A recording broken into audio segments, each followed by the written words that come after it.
اچھا یہ سنا تھا کہ شادی کرنا فرض، واجب، سنت، مکروہ ہوتی ہے، اس کی وضاحت فرما دیں۔ لیکن یہ ہے نا شرعی حیثیتیں مختلف حالت کی بنیاد پر ہوتی ہے کہ کب شادی کرنا آپ کو کرنی ہی پڑے گی ورنہ گناہ گار ہو جائیں گے، کب ایسا ہوتا ہے کہ آپ کے لیے شادی کرنا گناہ ہو جاتا ہے۔ تو یہ انسان کی مختلف کیفیت کی بنیاد پر ہوتا ہے۔ اگر نارمل سچویشن ہے، کوئی ایسے گناہ میں مبتلا ہونے کا اندیشہ نہیں ہے، پھر اسی طریقے سے وہ نان نفقہ جو ضروری اخراجات ہیں میاں بیوی کے وہ ادا کر سکتا ہے،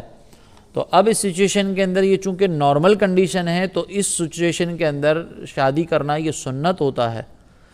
اور اگر بالفرض کسی کو یہ اندیشہ ہو کہ میں گناہ کے اندر مبتلا ہو جاؤں گا اگر شادی نہ کی، اندیشہ ہے، ابھی گناہ میں مبتلا ہوا نہیں ہے، اندیشہ ہے، اور وہ نان نفقہ بھی پورا کر سکتا ہے، زوجہ کا جو خرچہ ہے اس کو رہائش دینا، اس کے کھانے پینے کا بندوبست کرنا، اس کا ضروری لباس اس کو فراہم کرنا، یہ بھی پورا کر سکتا ہے، اور اندیشہ ہے کہ گناہ میں مبتلا ہو جاؤں گا تو اس کے لیے شادی کرنا واجب ہو جاتا ہے۔ اور اگر وہ گناہ میں پڑ چکا ہے اور ساتھ میں نان نفقے وغیرہ کی ذمہ داری اٹھا سکتا ہے اور گناہ میں مبتلا ہو چکا ہے، چاہے وہ بدنگاہی کا گناہ ہو، چاہے وہ خود لذتی کا گناہ ہو، اگر اس کے اندر مبتلا ہو چکا ہے تو پھر اس کے لیے شادی کرنا فرض ہے، نہیں کرے گا، جتنی تاخیر کرتا رہے گا گناہ گار ہوگا۔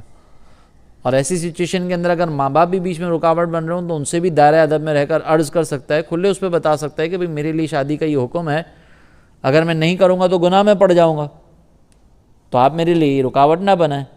تو اس میں یہ عرض کر سکتا ہے۔ اور پھر ایسی سچویشن کے اندر والدین کو بھی سمجھنا چاہیے کہ اگر بیٹا جو ہے وہ شادی کا بار بار کہہ رہا ہے، ہمارے یہاں پر ہوتا یہ بعض اوقات کہ نوجوان کماتا بھی اچھا ہے، سب کچھ کر سکتا ہے، اور وہ گھر والوں سے کہہ بھی رہا ہوتا ہے کہ میری شادی کروا دیں اشارتاً کنایتاً، لیکن گھر والے کہتے ہیں کہ نہیں، ہمیں تو جو 5 لاکھ کا ہال بک کروانا ہے، اس میں 5,000 مہمانوں کو بلانا ہے اور اس میں 4 قسم کی آئٹمیں کھلانی ہیں جس کا خرچہ تقریباً 2 لاکھ روپے، تو 3 لاکھ ہال کا کرایہ، 5 لاکھ روپے، 2 لاکھ روپے کھانے کا کرایہ، 5 لاکھ یہ جمع کرو، پھر تمہاری آنے والی دلہن کو سیٹ بھی دینا ہے ہم نے تو اس کے لیے بھی کرو، تمہاری بہنوں کو نہیں دو گے، تمہارے خاندان میں جتنی ساری ابا کی بہنیں بیٹھی ہیں ان کو نہیں دو گے کچھ خرچہ، تو 15-20 لاکھ روپے کماؤ پھر جا کے تمہاری شادی ہوگی۔ تو بھائی نان نفقہ تو وہ ویسے ہی دے سکتا ہے، 15-20 لاکھ کا مزید بوجھ ڈالنا وہ بھی خاندانی رسموں کی وجہ سے، تو اس میں پھر والدین بھی گناہ گار ہوں گے اگر رکاوٹ بنیں گے تو، کہ اگر بچہ اس سچویشن میں ہے، اس پوزیشن میں ہے کہ وہ نان نفقہ پورا کر سکتا ہے اور پھر رکاوٹ بن رہے ہیں تو والدین بھی گناہ گار ہوں گے۔ تو یہ تو ہو گیا فرض اور واجب والا اور سنت کا۔ مکروہ تحریمی اس صورت میں ہوتا ہے کہ جب اس کو یہ معلوم ہو کہ میں نے اگر نکاح کیا تو زوجہ کے ضروری اخراجات میں پورے نہیں کر سکوں گا،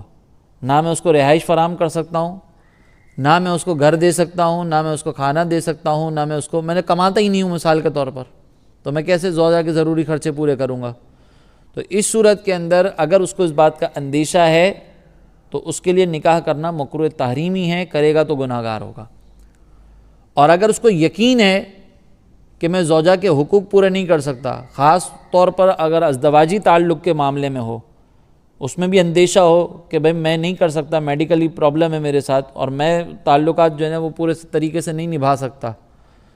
یا یقین ہے کہ میں نہیں نبھا سکتا، تو ان دونوں سچویشنز کے اندر وہ مکروہ تحریمی ہے اگر گمان ہے، اور اگر یقین ہے تو پھر حرام ہوگا۔ اور اگر نان نفقہ نہ دے سکتا ہو، تعلقات تو نبھا سکتا ہے لیکن نان نفقہ نہیں دے سکتا، اس کا یقین ہے کہ میں نان نفقہ نہیں دے سکتا، اور اب سچویشن یہ ہے کہ وہ گناہ میں بھی پڑ سکتا ہے، تو اس کے لیے پھر حکم یہ ہے کہ وہ روزے رکھے اور اللہ تبارک و تعالیٰ کی بارگاہ میں التجا کرتا رہے۔ اب اپنے آپ کو کنٹرول کرنا پھر اس کی ذمہ داری، کیونکہ شادی تو وہ کر نہیں سکتا، کسی اور کی زندگی تو پھر پریشان نہیں کر سکتا نا، تو اللہ کی بارگاہ میں توبہ کرتا رہے، تائید مانگتا رہے، روزے کی کثرت کرے، کھانا پینا اپنا کم رکھے، تاکہ اس کا جو گناہ میں مبتلا ہونے کا اندیشہ ہے نا وہ کم سے کم ہو۔ تو یہ شریعت مطہرہ نے اس کا حکم بیان فرمایا۔